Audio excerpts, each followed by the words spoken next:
Hello there, sim racers, and welcome to another episode of my race notes.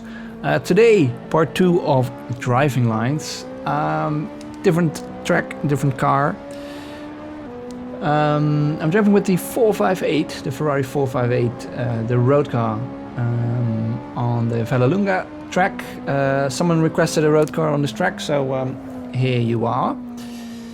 And I pre-recorded this video that you see here because I wanted to concentrate on the driving and try out a couple of different approaches and see what differences they make in lap time. And I want to sort of look at it on a corner by corner basis. I pre-recorded it also instead of just showing replay, so it's with me actually driving, to have the an accurate delta reading, as well as my steering wheel and throttle and brake inputs, although I think they work on replays, but in any case, this is pretty accurate. And yeah, by using this delta time you can see the differences that the different approaches per turn make in lap time. Also, one thing to mention is that the fuel and the tires are both on 0% usage. So you know, apart from the heat in the tires, every lap should be exactly the same. So there's no variation in that. So this is the baseline. First turn, let's go turn 1, and then upcoming turn 2, use as much of the track as you can. Pretty early turn in, so you run a bit wide, and then here you go. And you can see that the points where you touch the inside or the outside of the track are usually where the orange sausage curbs are.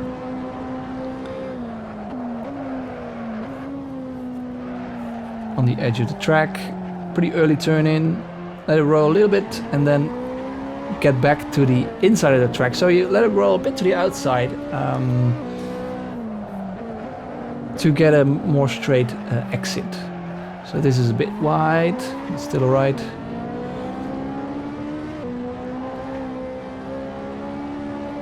So keep this lap in mind, it's something that will compare everything else to. Pretty much everything else. Now you don't have to go all the way to the outside of the track in the previous turn, but you want to use as much of the track here because it's very important. It's a very slow turn. And slow turns usually make more difference, because if you you know, have 1 kilometer difference in a slow turn, you know, that's a very large percentage of your speed compared to 1 kilometer in a fast turn. So the differences become a bit bigger and becomes more precise, basically.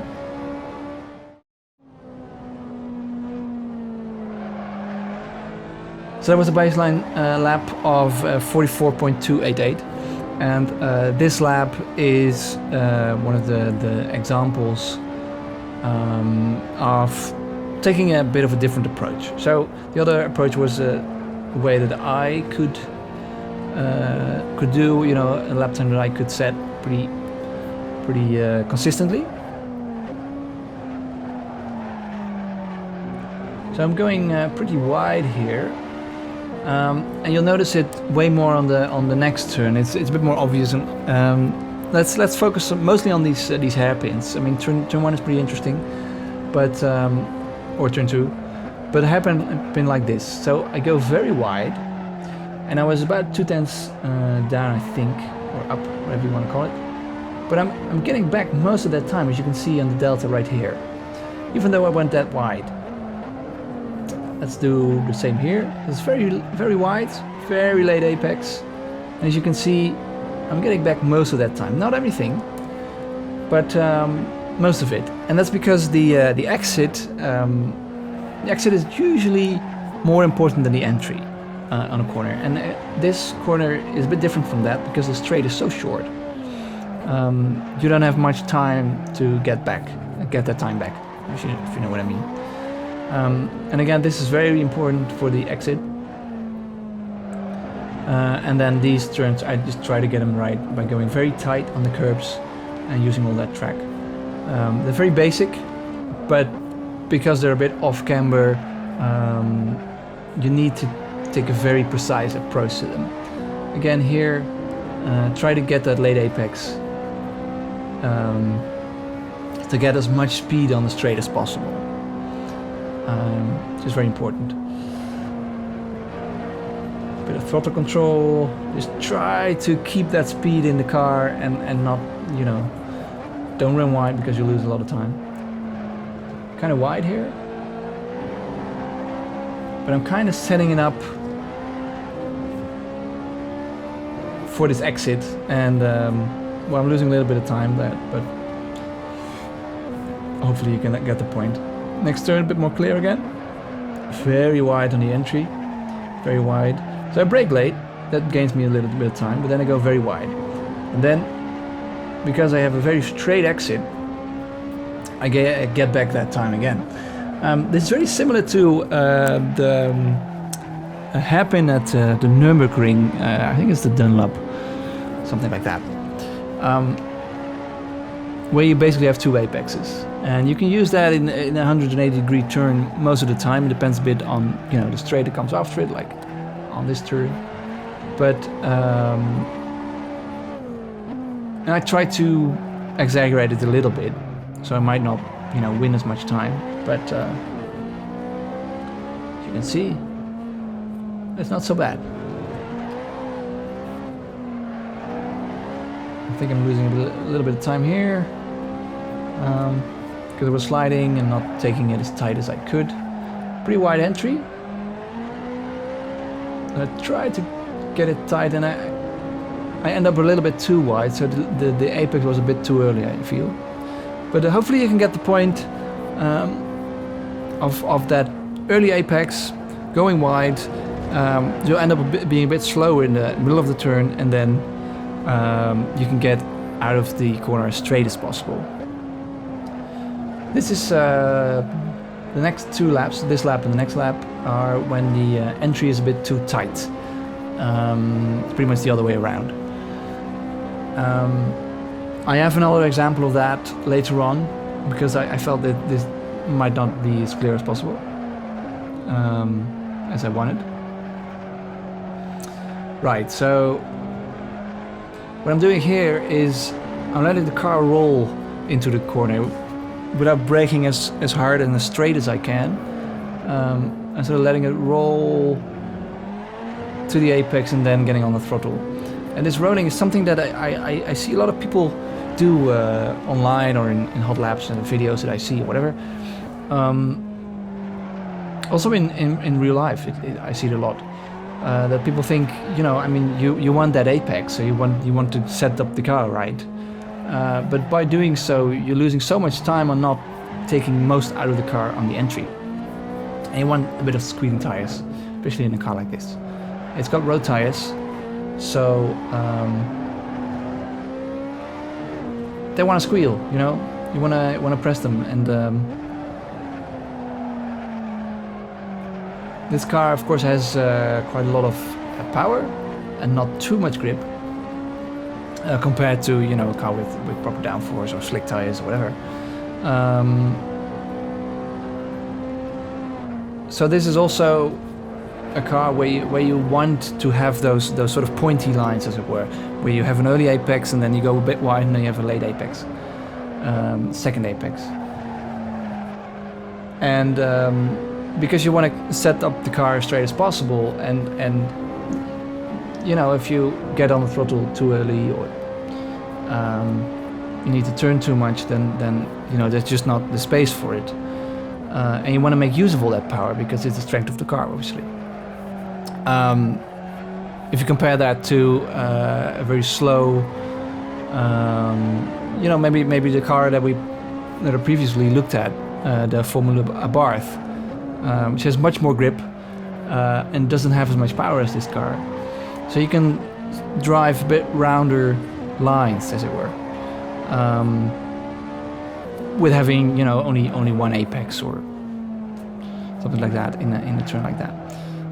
Although I think in these, because the hairpins are pretty tight, it's still useful in even the Formula board to get those two apexes, and it's something you see, and also, you know, GT3 on the Nürburgring.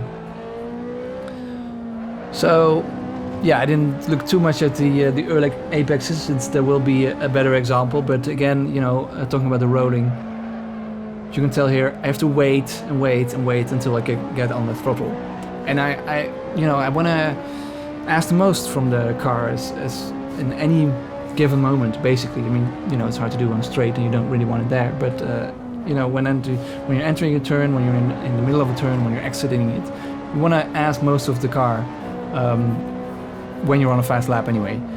When you're trying to save tires, of course, that's a different story.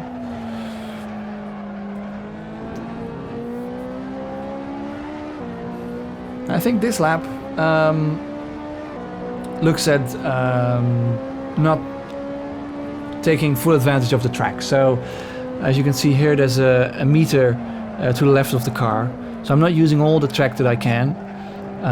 I am using the inside very well in this case, but not using the exit, entry. And that's something that I see a lot of people do as well. Is not taking full advantage of the entry, and that, you know, could be due to not being secure enough in the car, or not knowing the track well enough. But this, you know, it makes you lose over a second a lap just by missing out on a few centimeters on the entry. Now, of course, I'm like trying to exaggerate a little bit here, but you get the point, you know. You want to use as much of the track as possible, and an entry is something that you can very easily control, because you can just sort of drive towards it while you're braking, or braking into a straight line towards the point where you're starting to turn in, and then turning in.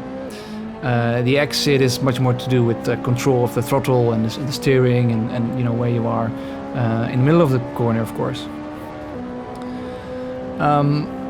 When you turn in too late, like here, you get pretty wide apex, and you can see that I'm losing, you know, I'm losing hours. Yeah, so 4/10 already on the first turn, the fast turn, and here going a bit wide on the first apex, a little bit wide on the second apex, not using full extent of the track on the exit. You know, another 2/10, basically lost. So here the entry is good. You can see I'm driving on the line, turning in too late, and yeah, having to wait until I can get on the throttle, and that way losing another 10ths or so. Same here, already lost 2/10. Though remember, this turn was a bit wide on the baseline lap, so I'm gaining a bit of time on that here. But on the entry, you saw that I lost, you know, 2 or 3 tenths.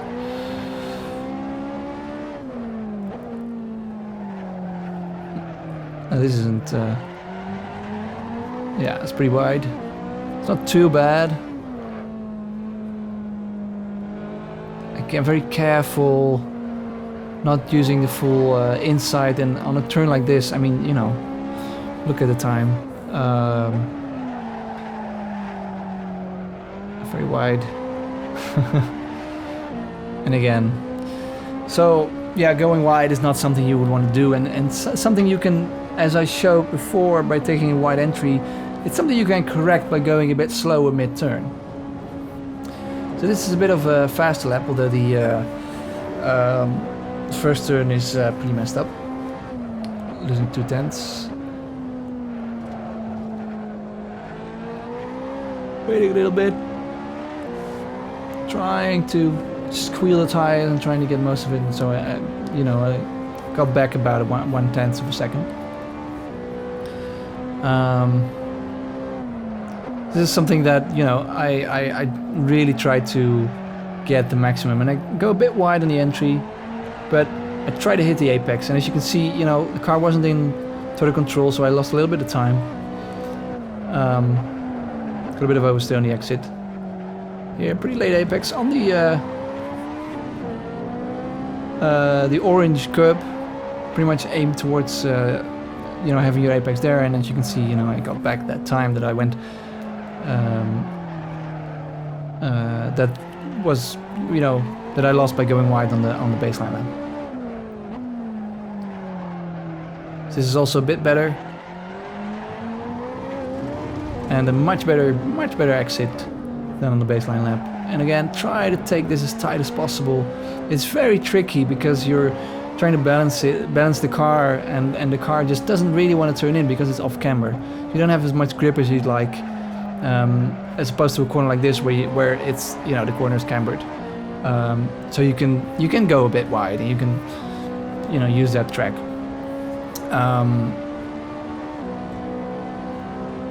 Another personal best lap.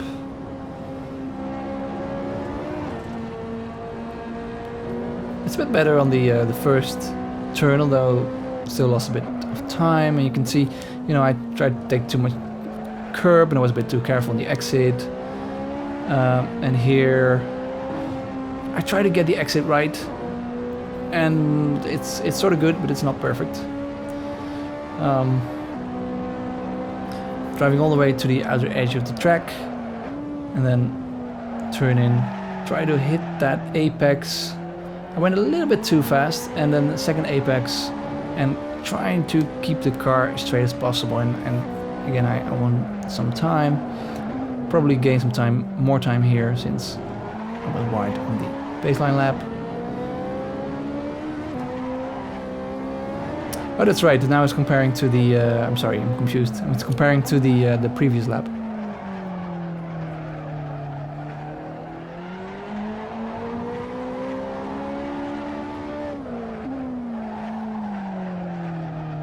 A bit fast from the entry here. Picking up a bit speed in the second half of the acceleration there, and this one's a bit tighter than it was on the previous lap. This one's a bit wider than it was on the previous lap, but the exit's pretty good. Again, squealing tires, try to make it turn in. Not exactly perfect, bit too much oversteer and not enough grip and not enough stability, but that's personal best. So, you know, I mean, you could easily drive a 43, something like this. Now this is a second attempt of the very early turn-in. Something that I see happen a lot. People do it online, but also in real life. People who are not very experienced. And I was at Zandvoort, a track here in the Netherlands, a couple of months ago, I think, and there were a couple of different races. One of them was the Formula 4 F4 race, and another one was the classical cars, vintage cars. And you know, they're young guys, usually inexperienced on the Formula 4, but they're fast. Their driving lines are good, generally.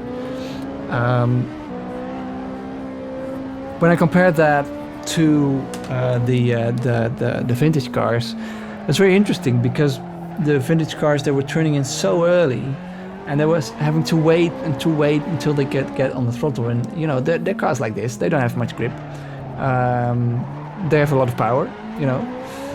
So and you could tell, you know, there were some cars that were very good, which were necessarily the fastest cars. But you can easily tell by the driving lines that they were the better drivers. It's pretty interesting. And you saw very similar lines to this. Now this is again exaggerated a little bit, and here's another lap with a very early turn-in.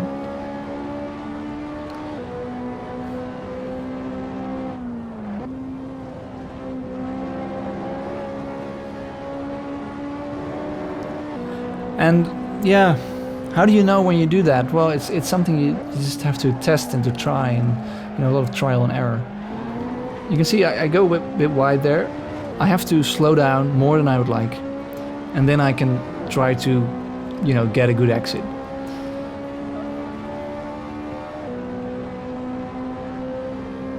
Again, I'm trying to sort of aim for it, and that's something I see a lot of people do.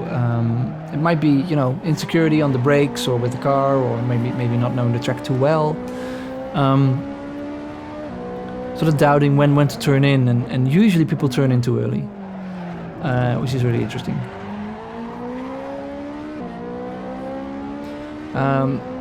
And it especially happens in real life, because in real life you have the, you know, the sensation of speed and the forces, so you're much more prone to take it easy.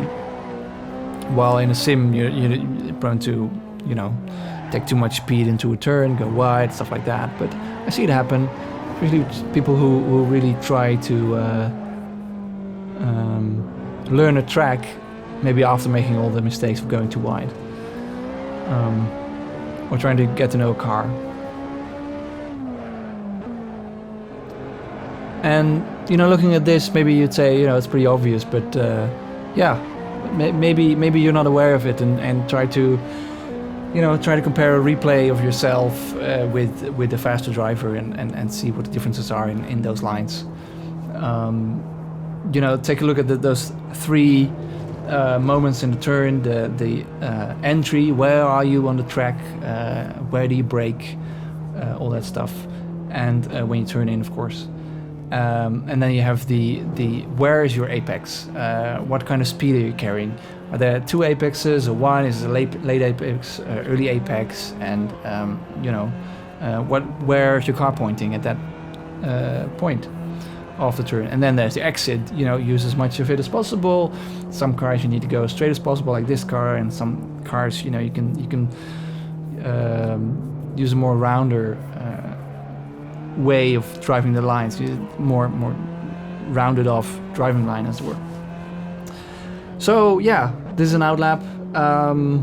Hopefully that this video can help you a little bit with yeah, trying to get the driving lines perfected. And hopefully next time I can do another video, maybe about setup, or maybe throttle control, or steering, or something like that. Braking points, of course, is very interesting, and I have a whole list of things I could possibly, you know, do a video about. But for now, this was the driving lines. If you have any questions or requests, let me know, and yeah, I'll try to do something with it. As for now, thank you very much for watching, and hopefully I will see you in the next video. Bye bye.